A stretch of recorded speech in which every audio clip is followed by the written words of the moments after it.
بسم اللہ الرحمن الرحیم۔ السلام علیکم ناظرین، میں ہوں احمد فواد اور آپ دیکھتے ہیں مجھے میرے یوٹیوب چینل اور فیس بک پیج پر۔ ناظرین، دو بڑی اہم خبریں ہیں جو کہ آج کی اس ولاگ میں آپ کے ساتھ شیئر کرنے جا رہا ہوں۔ سب سے پہلی خبر تو ناظرین جہانگیر ترین کے حوالے سے ہے۔ جہانگیر ترین جو ہی تھوڑے سے ایکٹیو ہوئے ہیں، ان کے خلاف جو پروپیگنڈا ہے وہ شروع کیا جا چکا ہے دوبارہ سے۔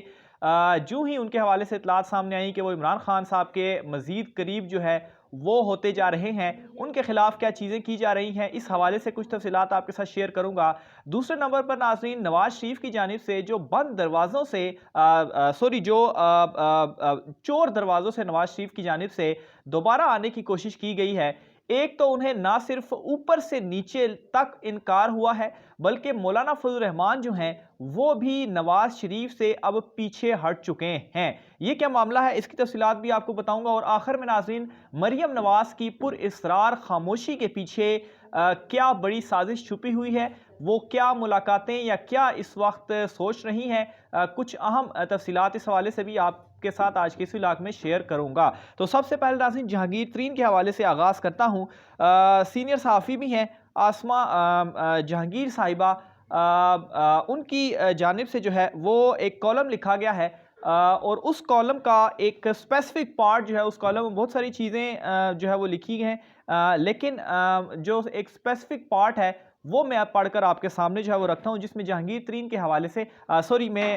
نام کریکٹ کر دوں، آسما شیرازی صاحبہ، آسما جہانگیر میرے منہ سے نکل گیا، آسما شیرازی صاحبہ کا جو ہے وہ یہ کالم ہے۔ تو وہ اپنے کالم کا اس اسپیسیفک پارٹ میں لکھتی ہیں کہ حکومت کو اپوزیشن سے خطرہ تو نہیں، البتہ جہانگیر ترین گروپ کی بڑھتی تعداد سے خطرہ ضرور ہے۔ یہاں پر ایک بات تو انہوں نے واضح کر دی کہ اپوزیشن بالکل ناکام ہو چکی ہے، لیکن دوسری طرف ناظرین جہانگیر ترین جو کہ قریب ہوتے جا رہے ہیں کپتان کے، ان کے حوالے سے ایک نیا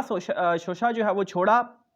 کہ جہانگیر ترین کی گروپ کی تعداد بڑھ رہی ہے، کیونکہ جہانگیر ترین ایکٹیو ہو چکے ہیں، اور میری اس خبر کی بھی تصدیق ہوگی کہ جہانگیر ترین ایکٹیو ہو چکے ہیں، لیکن وہ ساتھ ہی کہتے ہیں کہ اس سے عمران خان صاحب کو جو ہے وہ خطرہ ہے۔ آگے وہ لکھتی ہیں بہرحال اپوزیشن بلوچستان حکومت کی طرح وفاق میں بھی خاموش انقلاب کا ساتھ دے سکتی ہے۔ خاموش انقلاب سے مراد یا اشارہ جو ہے وہ ان کا جہانگیر ترین کی طرف تھا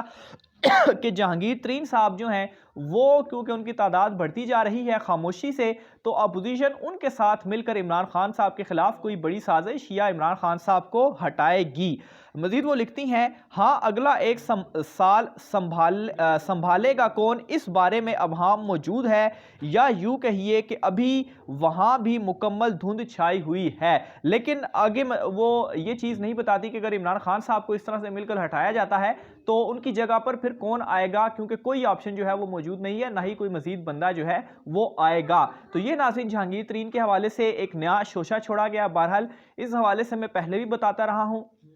جہانگیر ترین صاحب کے حوالے سے بھی، یہاں تک کہ جو ڈیل کی خبریں جب دی جاتی رہی ہیں اس وقت بھی شروع سے میرے ویلاگ آپ اٹھا کے دیکھ لیں، میں یہی کہتا رہا ہوں کہ کوئی جو ڈیل ہے وہ نہیں ہوگی، اور اس وقت بھی یہی کہا گیا کہ ڈیلیں ہوں گی، اور اب واضح بات ہے سامنے آ گئی کہ کوئی ڈیل نہیں ہو رہی، اور جہانگیر ترین کے حوالے سے بھی یہی معاملات سامنے آتے رہے، لیکن جہانگیر ترین نے پھر خود اس بات کی تصدیق کی کہ وہ کپتان کے ساتھ کھڑے ہوئے ہیں اور ہمیشہ جو ہے وہ کپتان کے ساتھ رہیں گے۔ تو یہ جو آسما شیرازی صاحب کا یہ کالم ہے آپ خیر پڑھ بھی سکتے ہیں اس کو، لیکن یہ جو ان کا ایک جو جہانگیر ترین کے حوالے سے تھا اس کو جو ہے وہ میں نے آپ کو ایکسپلین کر دیا۔ دوسرے نمبر پر ناظرین ایک اور اہم خبر یہ ہے کہ نواز شریف کی جانب سے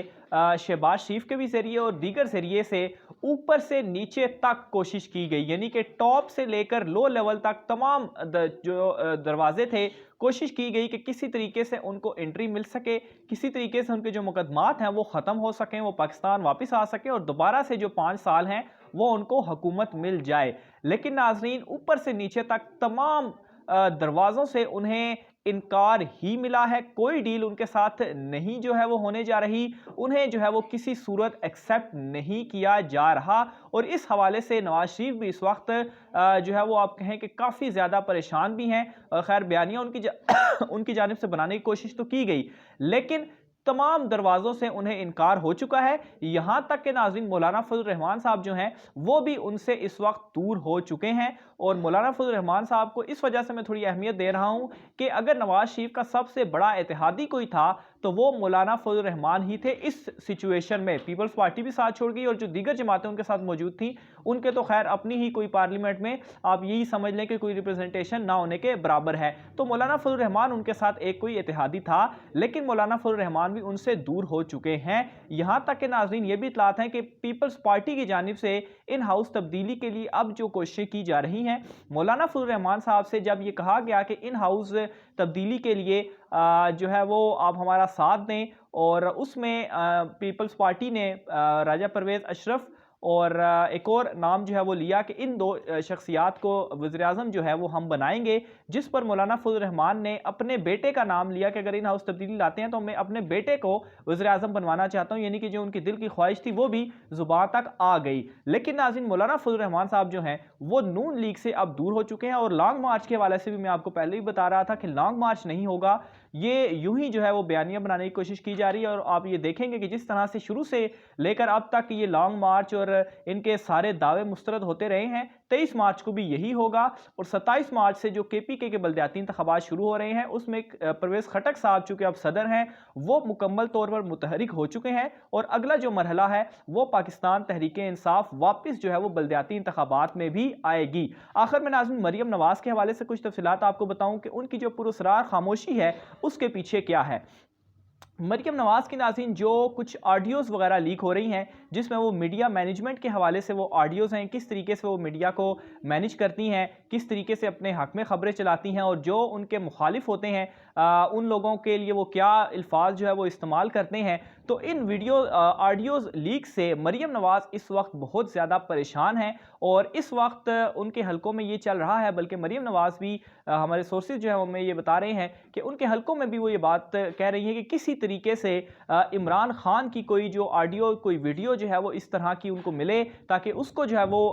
لیک کریں اور ایک پروپیگنڈا جو ہے وہ ان کے خلاف کیا جائے, کیونکہ جو مریم نواز کے خلاف ایون کہ اتنی میڈیا مینجمنٹ کے حوالے سے جو ہے وہ آڈیوز ایک سے زائد آڈیوز جو ہے وہ لیک ہوئی, ان میں وہ باتیں بھی سامنے آئیں, لیکن اس کے باوجود میڈیا میں جو خاموشی ہے وہ obviously اس کے اوپر بھی ایک بہت بڑا کوسچن مارک ہے کہ اس سائڈ پہ کیوں جو ہے وہ خاموش ہو جاتی ہے. دوسری طرف اگر یہی آڈیو عمران خان کے حوالے سے لیک ہوتی تو اس کے اوپر جو شور کیا جاتا میڈیا میں آسمان کو جو ہے وہ سر پر اٹھا لیا جاتا. تو بہرحال اس وقت مریم نواز کو یہ بڑی پریشانی ہے, اور آڈیوز کے لیک ہونے کے بعد ان کے پاس کچھ بولنے کے لیے رہا ہی نہیں ہے, تو وہ خاموشی کے علاوہ اور کر بھی کیا سکتی ہیں. تو بہرحال دیکھتے ہیں اس حوالے سے مزید کیا تفصیلات آتی ہیں. تمام تر چیزیں آپ ناظرین کے ساتھ شیئر کرتے رہیں گے. آپ اپنی رائے کا اظہار کمنٹ باکس میں لازمی کیجیے گا.